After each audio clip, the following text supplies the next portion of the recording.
All right, so let's do a story time about a $5,000 mistake that was made by someone I know. I already got approval to tell them the story, but I know as a content creator, it's a lot easier to tell, like the good stories about what happens. But I want to be honest about some mistakes that happen here in the business. And okay, so to give you some context, this person was shooting a wedding, and the wedding budget was $5,000. They actually got the entire payment early. And what ended up happening was they were trying to go from videographer to cinematographer. And to let you know what the difference is, videographer shows up to the event. They don't necessarily bring lights and stuff like that, but they just capture what's going on. The cinematographer creates scenes on purpose to make it feel like cinema or to feel a certain emotion or something like that. They control what's going on, right? In this instance, they asked me, hey, I want to grab some cinema lenses before I go do this wedding.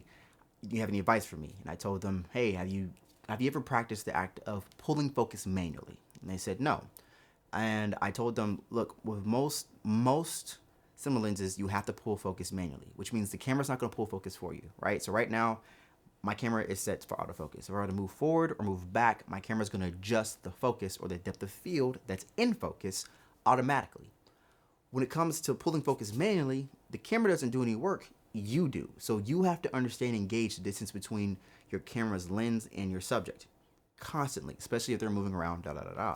So when I explained that to them, I said, listen, I don't recommend you do that if you've never done this before. But what you can do is maybe grab one lens or put your autofocus lens in manual and practice pulling focus manually around the house. That's how I've done it in the past. That's how a lot of people I know have done it. You get really good at it that way. And then once you're comfortable, you go move up to a project in manual focus whenever you think you're ready, right? That might be 4 months, might be a whole year. It just depends on the person, right? So we agreed they will not shoot this wedding using manual focus whatsoever. That's what we agreed to. 2 3 weeks go by. I get an email from them asking, hey, can you look at some of my footage? Give me some tips on how to clean it up. I said, cool. So let me see the ceremony, for example. In the ceremony, it's gorgeous lighting. You can definitely tell that the venue is really, really nice. I can see the bride, the groom, and the priest, right?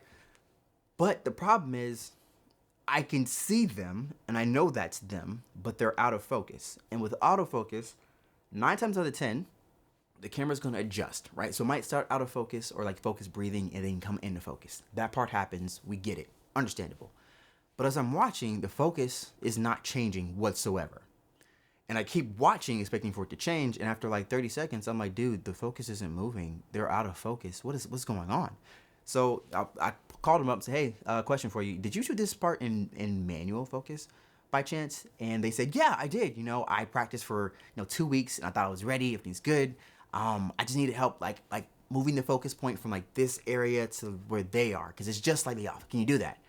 And I said, oh, baby, like, no, we can't change that. That's baked into the footage. That's why you don't do that unless you're absolutely ready. I don't think we can fix this. Okay, that's the ceremony. That's extremely important. That's the I do. It's official. Are there any other points where you can cut away to by chance for some reason? The father daughter dance, the first dance, etc., etc. Some of those clips. Those were also shot in autofocus, or not autofocus. They're shot in manual focus as well. And the problem with that is the camera's on a gimbal and the person is moving back and forth, swaying with them as they're dancing.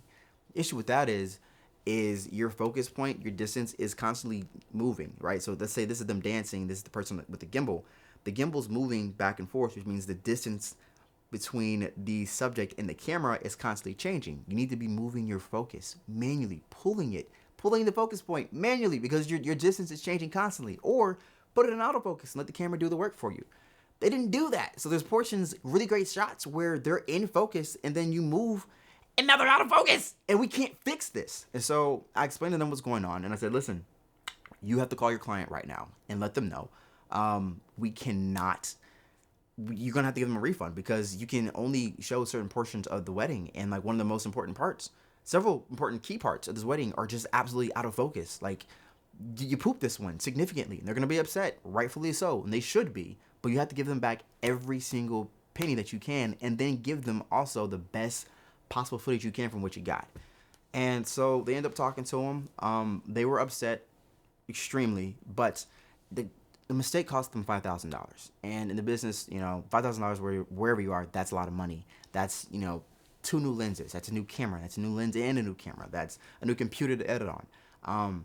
that's a down payment for a car. That's rent money, right? But that's how much money that they gave them in order to film this wedding because they trusted them in their ability to capture what they needed to capture. Because with weddings, we can't shoot those more than once. That's a one-time thing.